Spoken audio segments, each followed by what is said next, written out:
ہر انسان کی زندگی میں ایسے لمحے آتے ہیں جب اس کے پاس سب کچھ ختم ہو جاتا ہے، دوست، رشتہ دار، پیسہ، طاقت سب فیل ہو جاتے ہیں، اور اس وقت انسان کے پاس ایک اصل ہتھیار بچتا ہے، دعا۔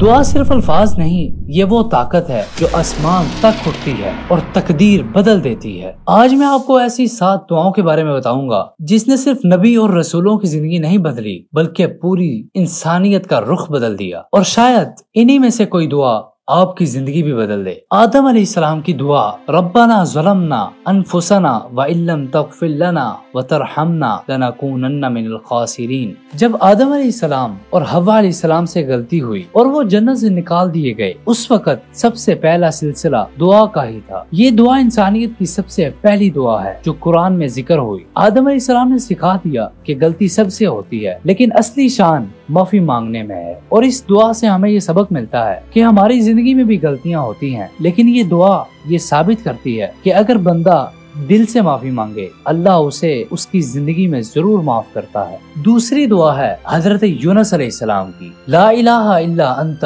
سبحانک انی کنت من الظالمین۔ جب حضرت یونس علیہ السلام کو لوگوں نے جھوٹ کہا تو وہ اپنی قوم کو چھوڑ کر چلے گئے۔ سمندر میں طوفان آیا اور وہ مچھلی کے پیٹ میں چلے گئے۔ ہر طرف اندھیرا ہی اندھیرا تھا، ایک سمندر کا، مچھلی کے پیٹ کا، لیکن اس اندھیرے میں ان کی زبان سے یہ نکلی دعا، لا الہ الا انت سبحانک انی کنت من الظالمین۔ اللہ نے انہیں نکال کر واپس زندہ ثبوت بنا دیا۔ اور اس بات سے ہمیں یہ سبق ملتا ہے کہ جب زندگی میں ہر طرف اندھیرا ہو جائے اور کوئی راستہ نہ بچے تو یہ دعا اللہ کے دروازے کھول دیتی ہے۔ نبی کریم صلی اللہ علیہ وسلم نے فرمایا، یہ دعا کسی بھی مصیبت میں پڑھو، اللہ تمہیں اس مصیبت سے ضرور نکال دے گا۔ تیسری دعا، یہ دعا موسیٰ علیہ السلام کی ہے، رب اشرح لی صدری ویسر لی امری واحلل عقدۃ من لسانی یفقہوا قولی۔ جب موسیٰ علیہ السلام کو فرعون جیسے ظالم کے سامنے جا کر حق کی بات کرنی پڑی تو انہوں نے تلوار یا فوج کی دعا نہیں مانگی، بلکہ انہوں نے یہ دعا مانگی کہ اے اللہ میرا سینہ کھول دے، میری زبان کی گرہ کھول دے تاکہ لوگ میری بات سمجھ سکیں۔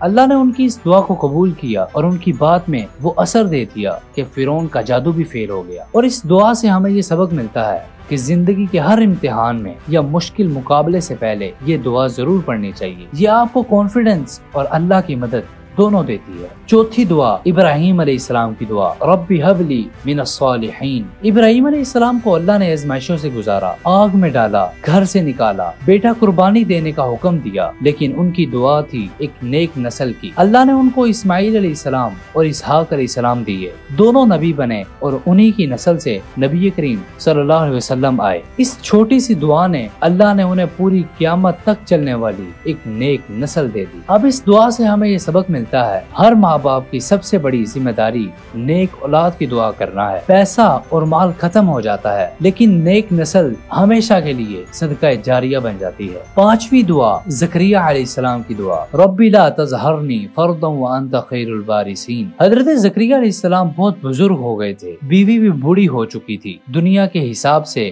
ان کے لیے اولاد ناممکن تھی، لیکن انہوں نے دعا کی، یا اللہ مجھے اکیلے مت چھوڑنا، تو اللہ نے انہیں عیسیٰ علیہ السلام جیسا نبی دیا جو ایک عظیم شخصیت بنے۔ اب اس دعا سے ہمیں یہ سبق ملتا ہے کہ آپ کبھی سوچئے آپ کے سپنے دیر سے پورے ہو رہے ہیں، یاد رکھیے اللہ کے لیے دیر یا مشکل کا مطلب ہی نہیں ہوتا۔ چھٹی دعا، نبی کریم صلی اللہ علیہ وسلم کی دعا، اللہم انی اشکو الیک ضعف قوتی وقلت حیلتی وہوانی علی الناس یا ارحم الراحمین۔ جب نبی کریم صلی اللہ علیہ وسلم طائف گئے اور لوگوں نے پتھر مار کر خون بہا دیا تو آپ صلی اللہ علیہ وسلم نے بد دعا نہیں دی، اس وقت آپ کی دعا یہ تھی، یا اللہ میں اپنی کمزوری اور لوگوں کی نفرت کی شکایت صرف تجھے کرتا ہوں۔ اللہ نے اس دعا کے بعد جبرائیل علیہ السلام کو بھیجا اور فرشتوں نے پوچھا کہ اگر آپ چاہیں تو ان لوگوں کو تباہ کر دیں، لیکن نبی کریم صلی اللہ علیہ وسلم نے کہا نہیں، شاید ان کی اولاد ایمان لے آئے، اور واقعی بعد میں ان کے خاندانوں میں سے اسلام پھیلا۔ اور اس دعا سے ہمیں یہ سبق ملتا ہے، جب زندگی میں ظلم اور تکلیف ہو، غصہ کرنے کے بجائے اللہ کے حوالے کر دینا